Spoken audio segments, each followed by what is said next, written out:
खूपच टेस्टी. नमस्कार. म्हटलं आज एक नवीन रेसिपी तुमच्यासोबत शेअर करावी, त्याच्यासाठी मी दूध गरम करत ठेवते आहे. इकडे दूध गरम होते तोपर्यंत मी इकडे गव्हाचं पीठ घेतले 2 वाटी, 1 वाटी गूळ, अर्ध्या वाटीपेक्षा जास्त तांदळाचं पीठ आणि बेसनसुद्धा तेवढंच घ्यायचं आहे. एका मोठ्या बाउलमध्ये गूळ घेतलं. हे गूळ व्यवस्थित आपल्याला बारीक करून घ्यायचं आहे. त्याच्यामध्ये हे गरम दूध ॲड केलं. गूळ चांगले विरघळून घेतलं. वेलची पूड 1 चमचा. एका ताटामध्ये हे गव्हाचं पीठ टाकलं. बेसन एका साईडला, तांदळाचं पीठ एका साईडला. स्टार्टिंगला आपल्याला हे पीठ वेगळं वेगळंच ठेवायचं आहे. त्याच्यामध्ये वेगळं वेगळंच गुळाचं दूध ॲड करायचं आहे. सेपरेट असं मिक्स करून घ्यायचं आणि नंतर मग आपल्याला हे तिन्ही पिठं एकत्र करायची आहेत आणि व्यवस्थित मळून घ्यायची आहेत.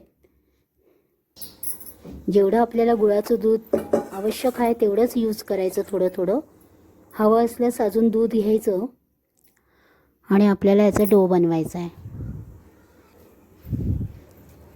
अच्छा जी मैं हारी चलो माने जाओ ना, देखी सबकी यारी मेरा दिल जलाओ ना.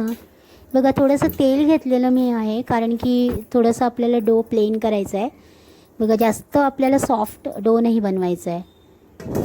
अर्ध्या तासासाठी झाकून ठेवलं. पुन्हा अर्ध्या तासाने पीठ मळून घ्यायचं आहे आणि त्याचे छान अशा हातावर थापून पुऱ्या बनवायच्या आहेत. खूप छान रेसिपी आहे, तुम्ही करून बघा. रेसिपी आवडली असेल तर लाईक करा, कमेंट करा, सबस्क्राईब करा.